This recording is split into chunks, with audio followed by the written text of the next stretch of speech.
quizás más de 2 años atrás, estaba cambiando, como todo hombre, los 300 canales que podemos llegar a tener sin encontrar nada para ver. Y mientras que cambiaba, no soy de mirar documentales, reconozco que me aburren un poco, pero me llama la atención la estética, me llama la atención lo que están hablando, y resulta que se trataba de un documentalista que afirmaba que las 10 plagas de Egipto no tenían en realidad un significado netamente milagroso, sino que había razones científicas por las cuales las 10 plagas habían ocurrido. Lo que intentaba el documental, creo, si no me equivoco, era, en número 1, demistificar lo que había ocurrido en Egipto, y número 2, negar que Dios estaba detrás de los incidentes.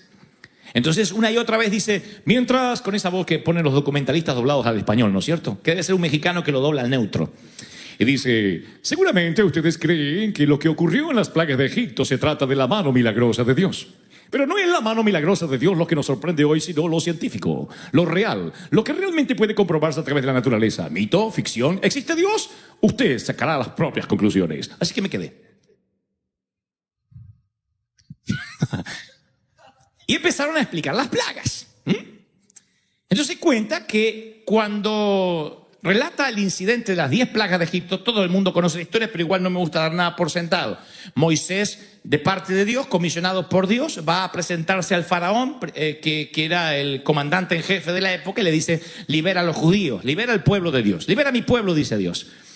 Faraón se endurece, dice no, bajo ningún punto de vista. Moisés vuelve a hablar con Dios y Dios dice no hay problema, enviaré una plaga y después otra y después otra y después otra, y se transforma en un decálogo de plagas que azotan a Egipto hasta que finalmente el faraón, doblado en su intención y en su carácter, deja partir al pueblo. Ese es el resumen de la historia. Ahora, miles de años después, hay un documental en Discovery Channel donde explican de que quizás Dios no estaba detrás de las plagas, sino que simplemente era un evento meteorológico. Y empieza a explicarlo de la siguiente forma. Yo tomo nota porque me llama la atención. Y de hecho creo que así fue.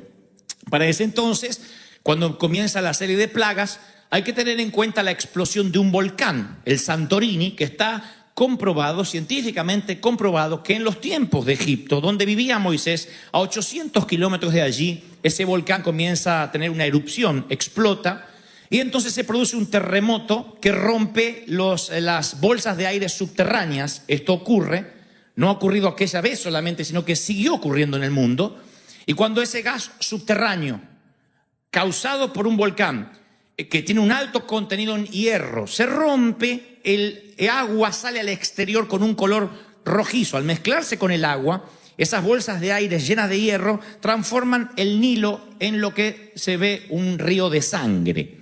Cuando yo leía las escrituras, sin tener esta explicación científica, pensé que literalmente se había transformado en una sangre RH negativo, o que tal vez era espeso, que como si literalmente muchas personas hubiesen muerto allí. Pero la Biblia dice que el río se transformó en sangre, y cada vez que la palabra habla, como yo siempre digo, como en Apocalipsis, siempre suele utilizar metáforas.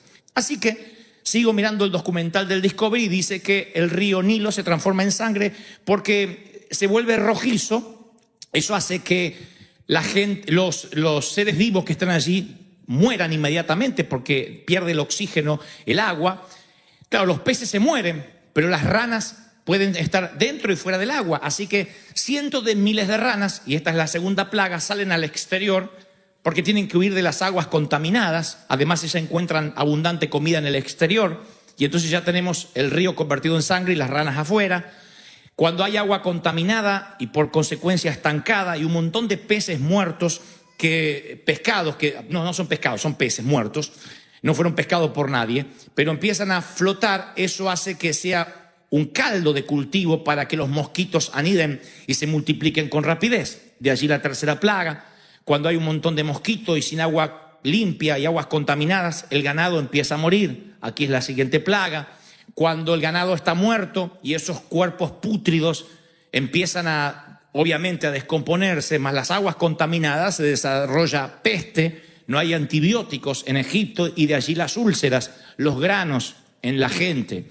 Las cenizas arrastradas por el aire junto con gases tóxicos y el agua de la atmósfera, caen juntos formando pequeños meteoritos humeantes.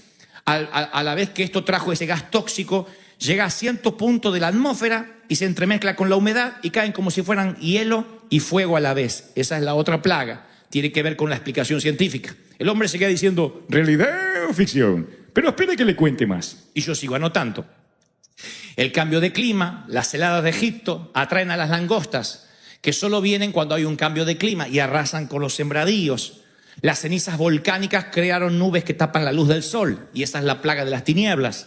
Lo único que quedaría por explicar es la 10ª plaga, que es la muerte de los primogénitos. Solo los hijos mayores de los egipcios murieron, y dicen, ¿sería esto la única forma de pensar en un abracadabra milagroso? Porque es lo único que los científicos no le encontraban explicación, pero luego descubren que todos los hijos primogénitos dormían en las plantas bajas de las casas. Era el privilegio que se le daba a los hijos primogénitos. Todo el resto tenía que dormir en las plantas altas. Esto no ocurría entre Israel, solamente los egipcios. Y como dormían en la planta baja, a causa de lo que había ocasionado el volcán, se levantó por las cenizas el dióxido de carbono que acabó con ellos, porque estaban más cerca del suelo. Así que en una noche el dióxido de carbono llega, como quien se olvida la estufa encendida o el gas abierto, y termina con todos los que dormían en la planta baja, que era la muerte de los primogénitos.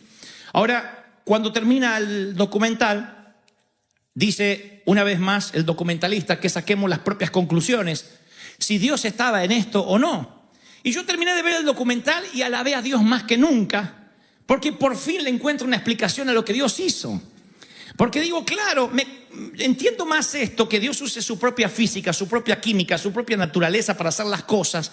Él sabe cómo combinar los elementos para cumplir sus designios. Él sabe cómo hacer para que ocurran las cosas. Me gustó más entender esto con la mente que decir, y bueno, se transformó en sangre porque sí, porque Dios es poderoso, amén. Y ahí es cuando hay gente que dice, pero explícamelo, ¿cómo un río se va a transformar en sangre? ¿Cómo van a venir mosquitos de golpe? ¿Por qué se murieron los primogénitos? Hay de los que al conocer más cómo Dios hace sus trucos, creen que Dios no es Dios. Pero hay de los que al descubrir cómo Dios se mueve, creemos más en Dios que nunca. Ese es mi Dios, ese es nuestro Dios. Ese es nuestro Señor. ¿Están conmigo, sí o no? ¿Por qué nosotros cuando oramos por prosperidad nos parece que es milagroso que de pronto abramos el baño así y del techo del baño comiencen a caer dólares? O te sientas en el baño y aparecen dólares. Diríamos, eso es el poder de Dios. Así queremos. Ahora de pronto alguien nos golpea la puerta y nos dice, mire, yo no sé por qué, pero Dios me hizo sentir que tengo que compartir esto contigo. O aparece en el banco de manera milagrosa, sin explicar, miles de dólares, eso es de Dios. Pero de pronto nos perdonan una deuda y decimos, bueno, no es tan de Dios. Siempre estamos buscando que algo sea absolutamente milagroso e inexplicable para decir, entonces de Dios. Como si Dios no pudiera utilizar lo que Él mismo creó para bendecirnos. Como si Él no pudiera utilizar lo que le pertenece para que seamos de bendición. ¿Me explico a dónde voy? Allí es cuando nos volvemos demasiado místicos y decimos, no, es que a mí me gusta lo espiritual. No, somos ateos y creemos y pretendemos que si no cae en billete del cielo, entonces no es de Dios. De allí que muchos no trabajan y no se esfuerzan porque están esperando el billete del cielo. De allí que muchos no se casan porque están esperando que Dios le entregue la rubia, maniatada y entregada. Úsame, llévame contigo. Y no va a pasar. Es que yo quiero que mi mujer me la entregue Dios. Dios nunca dijo que entregaría mujeres y que caerían de las nubes. Tenemos que hacer un trabajo, tienes que seducir, tienes que ser caballero, pagar el café, condenado, hacer algo. Entonces me doy cuenta, como dice el título de este sermón, que cuanto más yo conozco a Dios, más descubro cómo trabaja, más lo amo y más creo en Él. Porque empiezo a amarlo con mi mente. Mientras más conozco, más aprecio. Cuando más ves, cuando más se te descubre Dios, más empiezas a amarlo. Yo creo que los astrónomos observan el cielo y aprecian las constelaciones y no se dejan de sorprender. Cuando el experto en genética hace un mapa del genoma humano, aprecia cada célula del ADN. Dice, esto no lo pudo haber hecho una computadora. ¿Cómo funciona el cerebro? ¿Cómo funciona el nervio óptico? cómo se conecta tu corteza cerebral con los ojos, de modo que lo que estás viendo se transmite al cerebro y nos da la pauta de lo que estamos mirando. Eso simplemente tiene que terminar en una persona que empieza a investigar y le termina dando la gloria a Dios. No hay otra forma. Cuando el Discovery explica cómo bien pudieron haber ocurrido las plagas, pudo haber sido o no, a mí me fascinó. Dije, sí, Dios creó el mundo y hizo, tocó el volcán.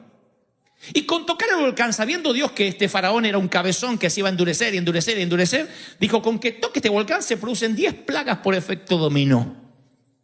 Y desde la explosión del volcán hasta la muerte de los primogénitos, todo estaba en el dedo de Dios haciendo ping, lo que él mismo había creado. Me fascinó. No hizo el documental que yo dejara de creer en Dios. Dije, claro, así Dios lo hizo. No desacredito al mago simplemente por ver cómo hizo el truco. Me parece fascinante. Me parece fascinante que digas, Dios sanó mi cáncer de la noche a la mañana mientras dormía o en una oración de altar. Pero me parece fascinante que digas, fui, me operé, extirparon el tumor y me decían que no hay ramificaciones. La operación fue un éxito. Los ángeles estuvieron allí en la sala de quirófano. Eso también es Dios. ¿Están conmigo, sí o no?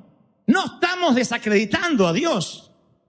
El oceanógrafo explora la gran barrera de coral y aprecia cada color, cada especie. El físico trata de atrapar los quarks y aprecia cada molécula. Hablamos de vino recién. Los enólogos prueban el vino y dicen, sabor a madera, elaborado en 1844. ¡Oh! Otro borracho dice que no sabe nada. ¿Cómo estaba el vino? Mucho alcohol. Y de la cruda que tienen no se acuerdan ni lo que tomaron. Pero los enólogos aprenden a valorar el vino y aprecian las texturas, el sabor, porque cuanto más conocen, más valoran, más aprecian. Yo no soy un músico, aunque me encanta la música, pero el músico aprecia la sinfonía, el detalle, la música. ¿Viste la canción nueva cuando los Brases hicieron ese arreglo? Cuando de pronto las cuerdas aparecieron y subió de tono. Claro, ¿quién aprecia eso? El músico. Los que no somos músicos escuchamos. También lo apreciamos. Pero como desconocemos las notas musicales, los recovecos de la partitura, para nosotros decimos, bueno, linda la música. El sommelier también, el que cata el vino, dice, bueno, yo estudié, me preparé y sabe cuando un vino es bueno, cuando un vino es malo. Sabe cuando hay vinos que son tan buenos que aunque tomes una copa no te emborrachas y otro que pisas el corcho y ya no puedes ni siquiera caminar. ¿Por qué? Porque cuanto más sepas, más aprecias. Jesús le dice a la mujer samaritana junto al pozo, ustedes los samaritanos saben muy poco de aquel a quien adoran. Lo que le está diciendo es, cuando uno adora con ignorancia, la adoración está vacía. Él no quiere solo que le adoremos, sino que sepamos por qué le estamos adorando. Amarás a Dios con todo el corazón, lo entendemos, con el alma también, con la fuerza también, porque no somos flojos para servir. La mente tenemos nuestros prejuicios y te lo voy a explicar por qué y a dónde es que quiero llegar conforme lo que Dios me dijo que te diga esta mañana. Cuando nosotros anulamos la mente, cuando nosotros dejamos de aprender, de investigar, cuando nosotros vemos un documental como el Discovery y decimos, te reprendo Satanás, mi Dios no es así, aleluya, aleluya, no cerramos. Y Dios dice, quiero que me conozcas, quiero que sepas cómo es que yo hago las cosas, cómo es que yo actúo. La gran mayoría de los milagros que yo he experimentado en mi vida personal, Dios utilizó factores humanos. Yo nunca necesité un montón de dinero para una cruzada y lo encontré debajo del colchón. Nunca de pronto encontré un paquete tirado o vino un ángel con alas y me dijo, toma, y se fue y me dejó la maleta. No. Eran personas normales que decían, yo no sé por qué, pero siento de ayudarte. Otros me prestaron y Dios me dio la providencia de devolver, aún con intereses. También Dios estaba allí.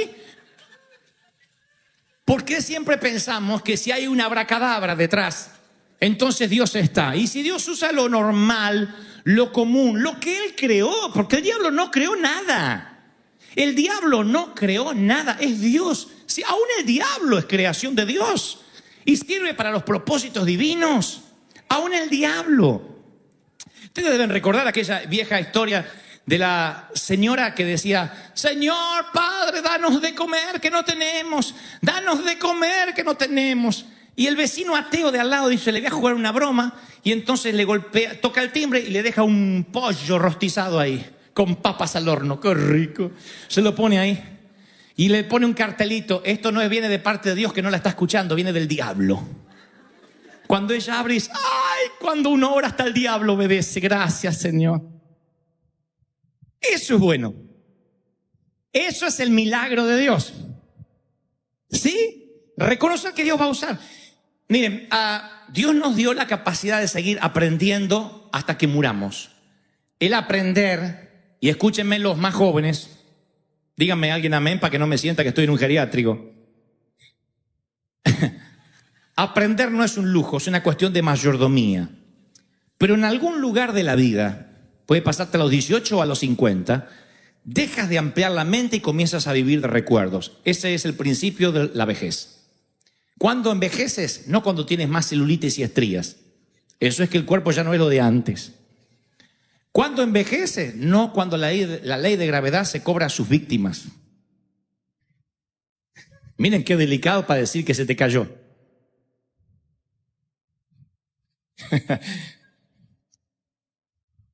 Dígame si no soy un señorito.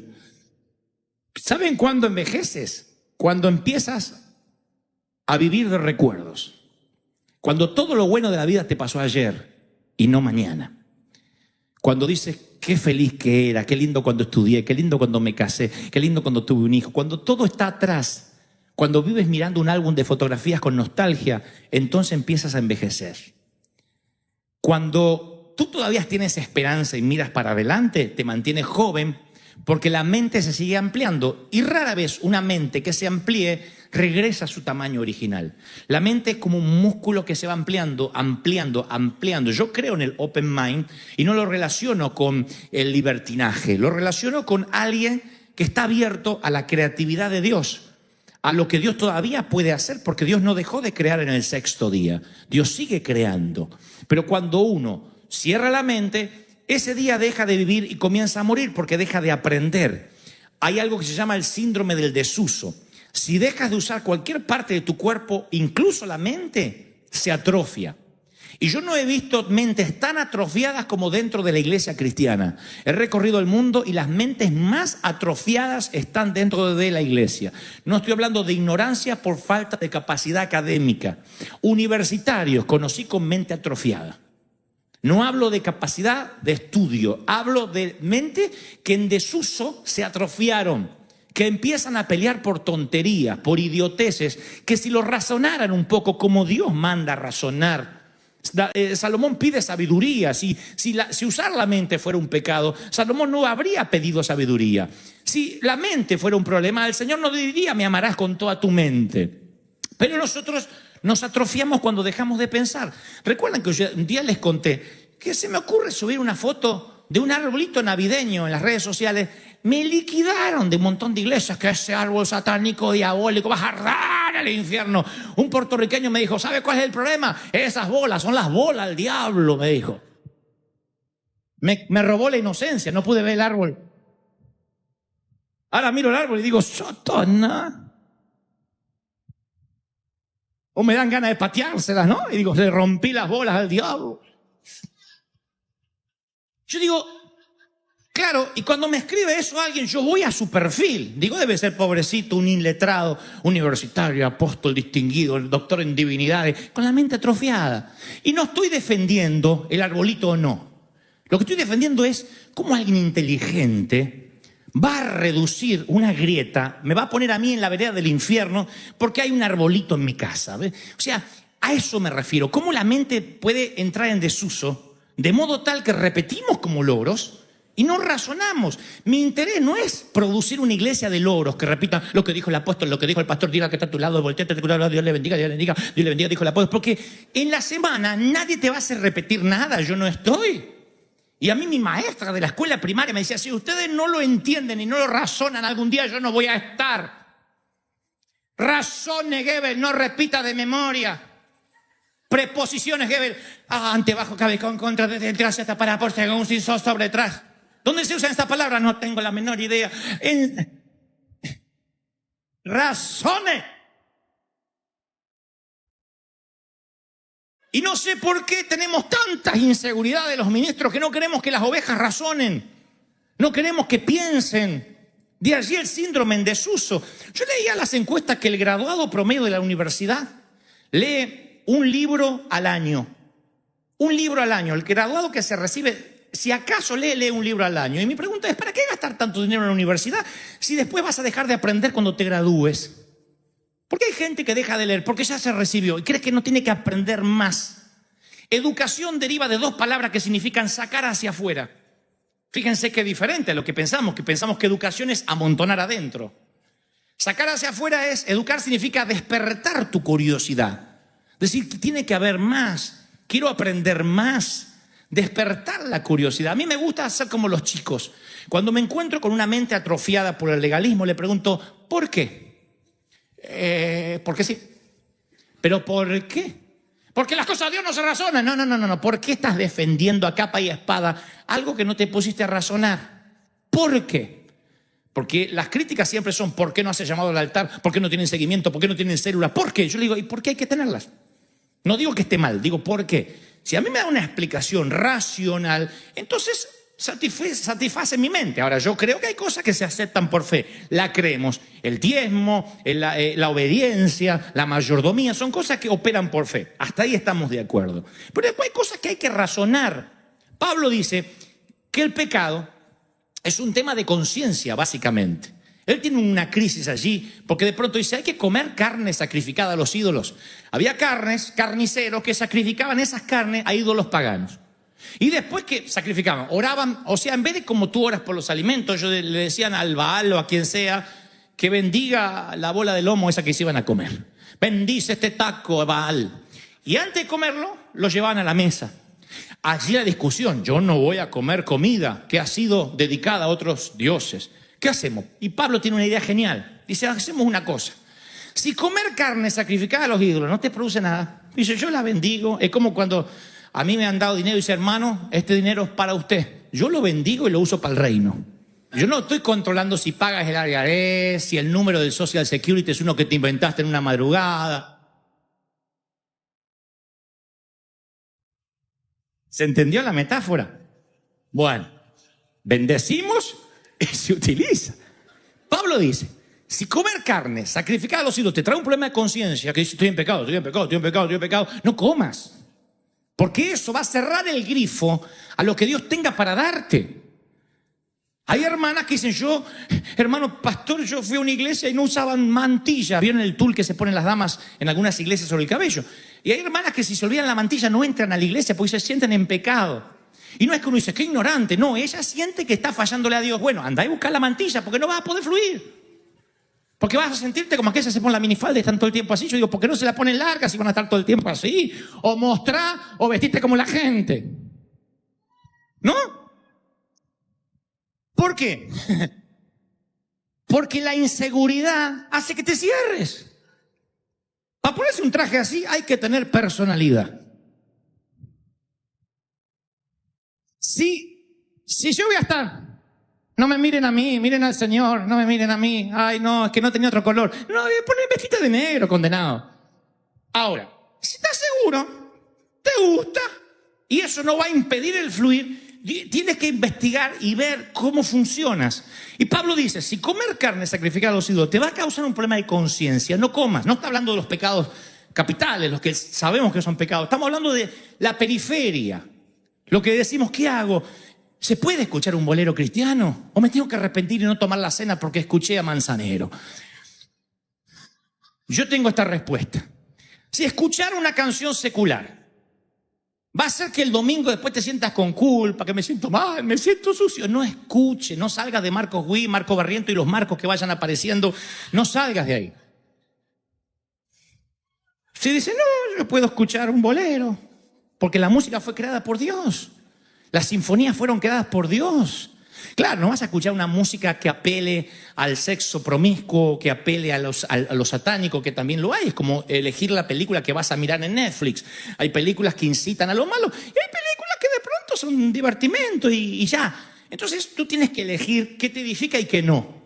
Pero si el embudo es que después, por escuchar a Manzanero, no puedes cantar, Señor, todo te lo debo a ti, no escuches a Manzanero. Te hace mal.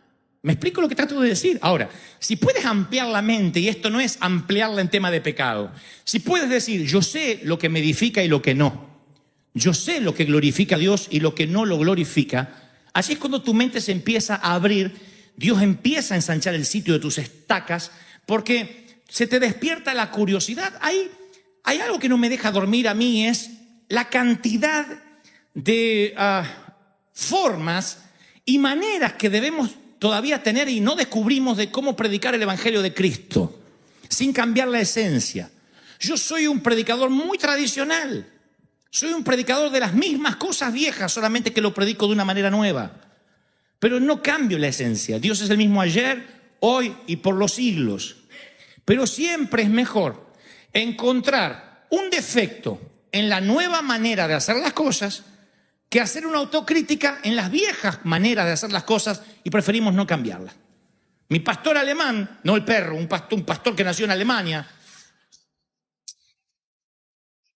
él decía, yo conté varias veces esto, él decía, la guitarra eléctrica y la batería son del demonio. Y lo predicaba, y no era un ignorante, teólogo el tipo. Tenía problemas en el idioma, porque él venía de su Alemania natal y muchas veces decía, Dios vino a traer vida en ambulancia. Él era así. Pero era inteligente, sabio. Y él decía, la batería, esto todo es del demonio. El violín y el acordeón son de Dios, que eran los instrumentos que él tocaba. Partió con el Señor y dijo, como Dios tiene tan buen humor, yo estoy seguro que lo recibió una banda de rock allá arriba. Partió, ¿no? Pero yo un día le dije, juntamos valor los muchachos, ¿no? Los adolescentes, le dijimos, Pastor Blenich, ¿por qué usted dice que, ¿dónde está en la Biblia? Fue la pregunta, ¿dónde está en la Biblia que es pecado la guitarra eléctrica? Y esta fue la respuesta magnífica hasta el día de hoy, una respuesta para encuadrar que grafica lo que trato de decir de una mente atrofiada en un cerebro académico. Dijo, no está en la Biblia, pero debería estar. Punto. ¿Ustedes creen que cambió? Siguió manteniendo, esto es lo que le gusta a Dios, porque si me gusta a mí, le gusta a Dios, si no me gusta a mí, no le gusta a Dios. Y así es cuando nos confundimos. Aclaro, esto no es un mensaje para jovencitos en contra de los viejos. Todos, desde que nacemos hasta la tumba, desde el útero al sepulcro, vamos envejeciendo. Tú no eres el mismo a los 10 años que a los 5, a los 15 que a los 10, a los 40 que a los 30. La mente va cambiando. No quiero decir que se arrumbra, pero cambia nuestro modo de pensar. Tenemos otra perspectiva, otra experiencia, y hay cosas que ya no nos van a gustar por un tema generacional. Yo hay música que no entiendo. Yo puedo escuchar Despacito 70 veces y no entiendo por qué es un éxito. No lo entiendo.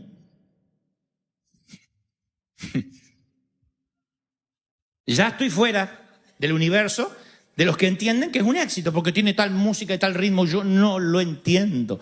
Ahora, mi pastor comenzó a envejecer, lo cual es algo digno, para ahí vamos todos, Cristo no viene antes, pero él creyó que Dios envejecía con él. Y empezó a decir lo que le gustaría que Dios dijese, no lo que Dios estaba diciendo. Dios no cambia, Dios no envejece. Dios es eternamente, aunque se lo conoce como el anciano de días, por su longevidad eterna, no es un viejito de barba blanca. Él es joven. Es divertido, hay juventud en su corazón. Como aquel que nos dice en las Escrituras que el corazón alegre hermosea el rostro, que rejuvenecerás como las águilas, va a ser el consejo de un viejito. Yo soy Dios que terminé la creación. Él es joven. Nosotros envejecemos y nos volvemos seniles, torpes, doctrinarios, intransigentes y peleamos por las bolas del diablo en lugar de ir a lo fundamental. Entonces tú le dices, ¿y por qué eres así? Porque no está escrito acá. Ahora, este libro es una categoría en sí mismo. Esto lo hace absolutamente único. Primero es palabra viva. Es una suerte es caleidoscópico. O sea, ¿vieron como esos que ustedes miran así, que los tienen los chicos, que ven un montón de figuritas y se van armando así, y siempre ves diferente, un montón de vidrios? ¿No? Entonces, bueno, eso es la Biblia. Fue escrito por 40 escritores en más de 15 siglos en 3 idiomas y en 3 continentes diferentes. Y entre los autores va de agricultores a pescadores, a reyes, poetas, profetas, prisioneros de guerra. Abarca todos los temas bajo el sol, la poesía, la profecía, la cosmología, la teología. Sin embargo, cuando toca temas profundos, nunca jamás se contradice, como si solo un autor lo hubiese escrito. Tú puedes leerlo de principio a fin y todo tiene un sentido porque hay un autor que es el Espíritu de Dios. Ahora, hay una forma muy sutil que yo lo hablé hace unos domingos atrás, que es la bibliolatría. Idolatrar al libro por sí mismo. Tratar este libro como un fin en lugar de un medio. Cuando vas al seminario bíblico, quieres leer la Biblia, si tu finalidad es aprender la Biblia, te vas a hacer un hombre aburrido o una mujer aburrida, te vas a transformar en alguien que sabe un montón de Biblia con la mente atrofiada. Vas a ser un necio teólogo, lo que eran los fariseos. Si tú te aprendes la Biblia con el fin de quiero aprender todo acerca de la Biblia, no hay libro más aburrido que la Biblia sin el Espíritu Santo. Entonces, cuando tú dices yo quiero utilizar la Biblia para aprender, entonces lo que vas a lograr simplemente es información, nunca transformación. La Biblia es para transformarte. ¿Cuál es el propósito entonces de aprender la Biblia? Lograr intimidad con el autor, que cuanto más conozcas, más te enamores. Eso es la Biblia. Más conoces, más te enamoras de él. Eso pasa con una pareja. Si cuando más conoces, más te desenamoras, estás fregado.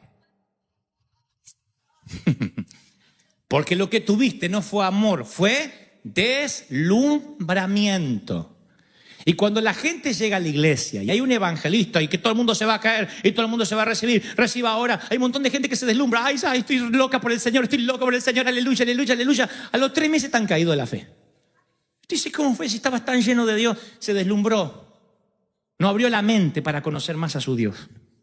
No tuvo tiempo de intimidad. Y el deslumbramiento en términos de pareja, ¿cómo termina? Si cuando descubres a esa persona día a día, no te enamoras más. Cuando dices, wow, hoy descubrí una nueva faceta de mi amado o de mi amada que no sabía, lo amo más. Si eso no te pasa, huye por tu vida, novio. Corre, porque encima esa señorita tiene mamá. Corre. Ahora, el canon de la Biblia está cerrado. Esto no es que podemos agregar. Hay una maldición sobre el que agregue o quite a lo que está escrito aquí. Pero hay un término que usamos nosotros. Esto es antibíblico. Sí, lo antibíblico es aquello que va contra la teología, contra las enseñanzas de las Escrituras. Pero hay otro término que es abíblico. Abíblico tiene una connotación diferente. Significa que no hay precedente ni en las Escrituras. Y ustedes dirán, no, si no está en las Escrituras no existe. Entonces vamos a eliminar la computadora, el Facebook, los aviones. Y ustedes dicen, ¿cómo vamos a eliminar los aviones? Sí, hay gente que me dice, Jesús no volaría en avión. Como digo siempre, conseguimos un burro volador y con todo gusto yo vuelo un burro. Entonces el tipo está diciendo, los aviones no son de Dios, los autos lujosos no son de Dios. En una computadora, en una Mac, que tampoco tenía Mac que el apóstol Pedro. Entonces hay un montón de cosas que son abíblicas, no hay precedentes en las Escrituras. ¿Y cómo hago para no meterme en lío en algo diabólico? Mientras que la metodología no contradiga la teología, ¿cuál es el problema? Hay fascinantes, novedosas maneras de predicar el evangelio a través del cine, redactando nuevas leyes, escribiendo nuevos libros. ¿Por qué no lo hacemos? Porque Satanás sabe que si no puede detener tus fuerzas, ni tu alma ni tu corazón te detendrá la mente. Y te hará que no pienses. Yo provengo de la generación donde el estudiar era pecado. El querer ser locutor, actor, cualquier cosa que estuviera relacionada con el arte era pecado. Cuando somos hijos de un artista. Cuando me dicen, ¿qué oficio tienes, pastor? Le digo, no, artista. Yo heredé el oficio del padre. Yo soy artista como mi padre. Artista. ¿Y por qué le tenemos miedo si él es el creador? ¿Cuántos dicen, ese es mi Dios? Dios es espíritu y quienes les adoran deben hacer un espíritu y en verdad.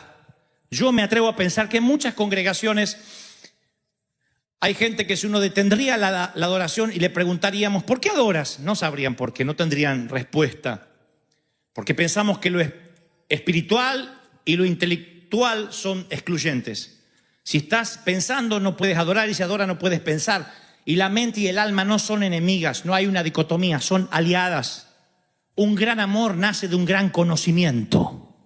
Más conocen a Dios. Yo vi el Discovery, lo del Discovery Channel de las plagas de Egipto y de verdad me pasé la tarde adorando a Dios. Eres genial, Señor. Si así fue, eres genial. Con un volcán lo volviste loco a todos. Me pareció una genialidad. Dije, sí, eso pudo haber pasado, sí. Y me enamoré más del Señor. Digo, wow, qué estratega que es Él. Qué increíble. Ese es nuestro Dios. No hizo que yo dejara de creer en Él. Por eso dije, el oceanógrafo, el arqueólogo, quien estudia el cosmos, yo creo que deben enamorarse cada vez más de Dios. Pero hay una animosidad en contra de crear, en contra de pensar. Y yo digo, si estás enamorado y siempre le dices a la persona que amas lo mismo, de la misma manera, es rutina. Te amo, también. ¿Estás lindo, eh? Ah, estás lindo también.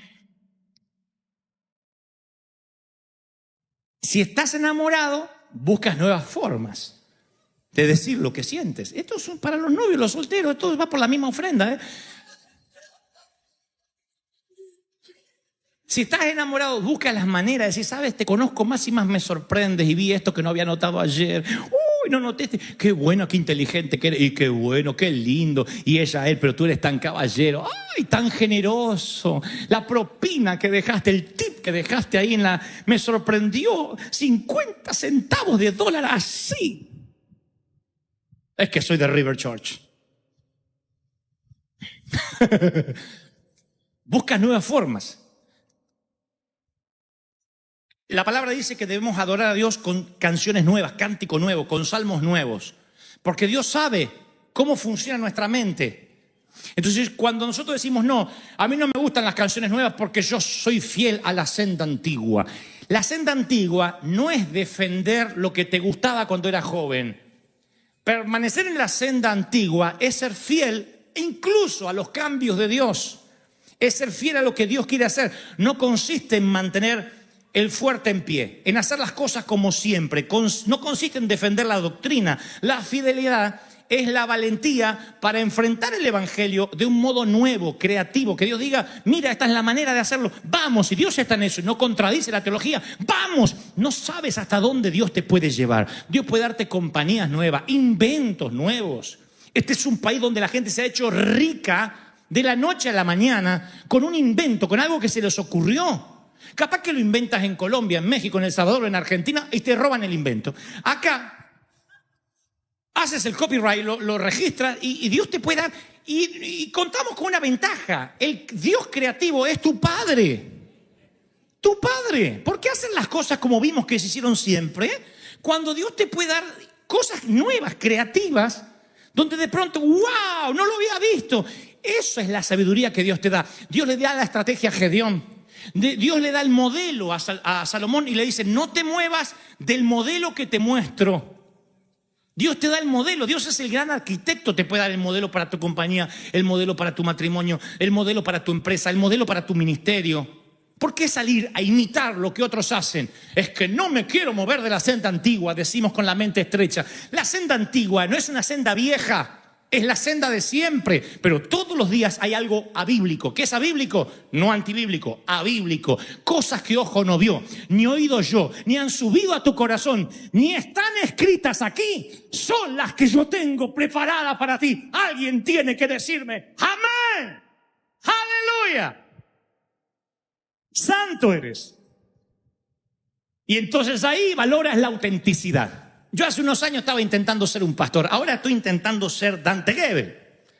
Digo, Dios me hizo con los defectos que tengo, con los cables sueltos que tengo, por alguna razón. Me quité la presión de ser como los demás, de predicar como el otro, de hacer lo que hace el otro porque se estila. Dije, ¿qué quieres que yo haga, Señor? Quiero reducir la brecha de lo que Dios quería que yo fuera y lo que yo soy. Quiero que esa brecha cada vez sea más pequeña, que lo que Dios soñaba que yo fuera, realmente yo pueda parecerme más a ese sueño de Dios.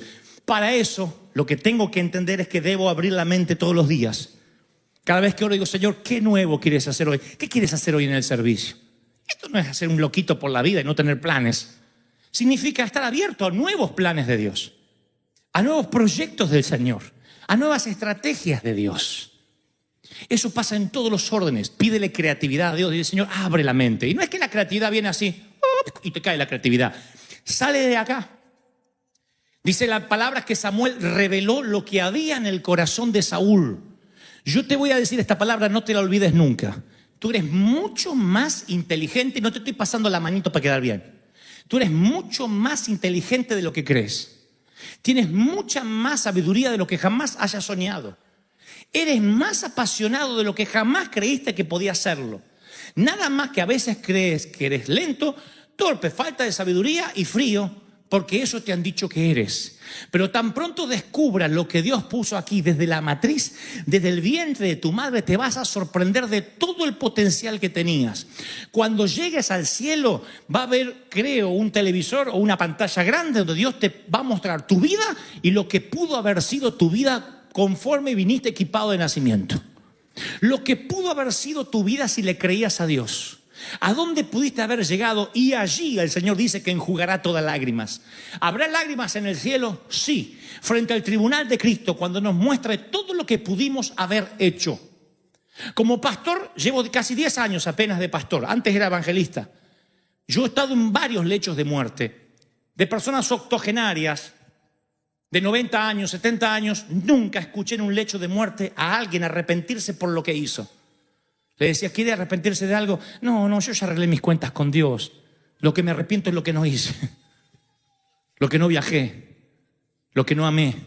Lo que no arriesgué. ¿Por qué no hablé? ¿Por qué me callé? ¿Por qué perdí 30 años de mi vida callado? ¿Por qué no hablé? ¿Por qué no hice? ¿Por qué no hice? ¿Por qué no transformé? ¿Por qué no provoqué? La gran mayoría de los ancianos se preocupan por lo que no hicieron y ahora ya no les da ni el físico, ni la cabeza, ni le irriga la sangre como antes. Alégrate de tu Creador en los días de tu juventud, porque vienen los años en que no tengas contentamiento, ni el Viagra te va a dar el contentamiento que tienes ahora. ¿Se entendió la metáfora y la parábola? Amén, gloria al Señor.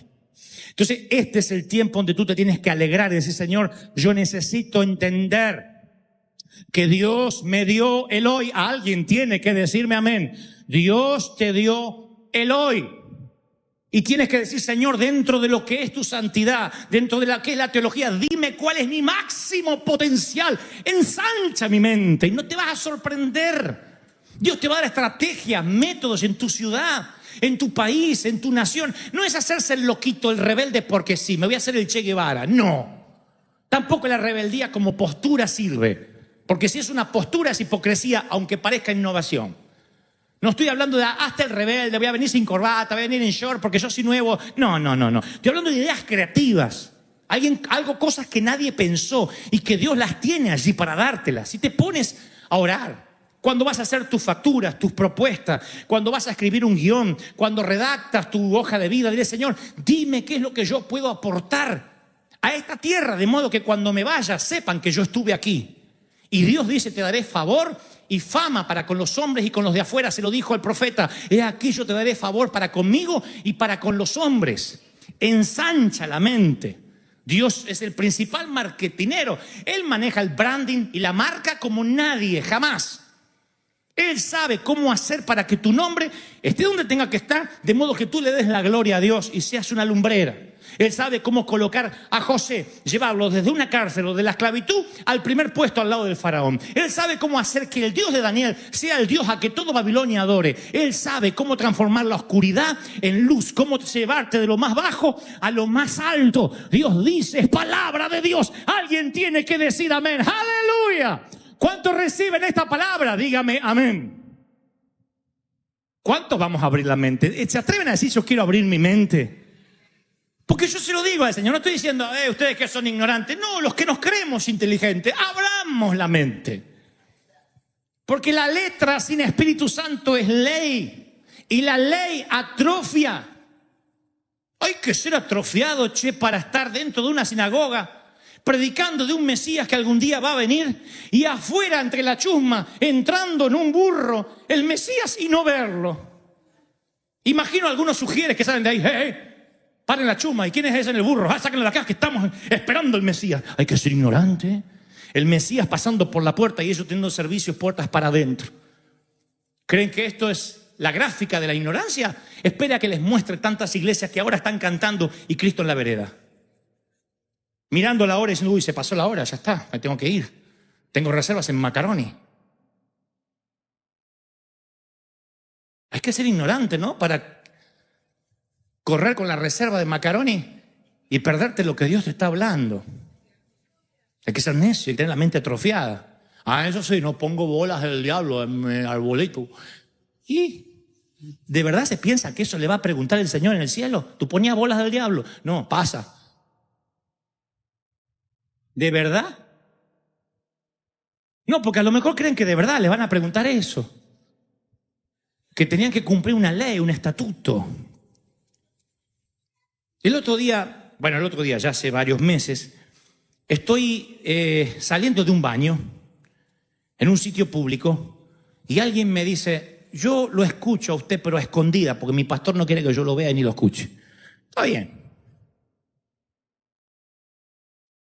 Me sentí una película prohibida para mayores, me veía... Soy predicador para adultos.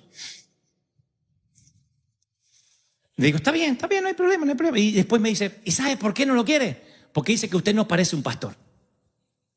Digo, ¿y qué parezco? No sé, cualquier cosa, parece un actor, una estrella de cine, pero no parece un pastor. ¿Y cómo es un pastor? Le digo al muchacho, ¿y cómo es un pastor? Como el mío. ¿Y cómo es el tuyo? ¿Qué sé yo? No se viste así, no sé, no anda así todo peinadito, me dice. Entonces hay que despeinarse. No, pero no sé, tonteras, me dijo, y no supo qué decirme. Entonces yo me di cuenta que toda la enseñanza en contra era, no parece. Como no parece, seguro no es. Aquel no parece, no debe ser. Mira aquella cómo se viste, no parece, no es. Aquella parece, tiene pinta de loca, parece, debe ser. Estereotipamos, estigmatizamos y así somos. Y Dios dice, yo voy a usar lo que no parece para que sea, lo que no es para avergonzar a los eruditos, los sabios. Voy a usar a lo que no parece. Voy a usar voy a usar lo que no es para que sea y yo me voy a glorificar. Voy a usar a River, voy a usar a mi pueblo. Si crees que Dios habló, se tiene que oír ese aplauso. ¡Aleluya! No, aplaude, celebra al Señor de señores. El Rey está en casa, bendito sea Dios.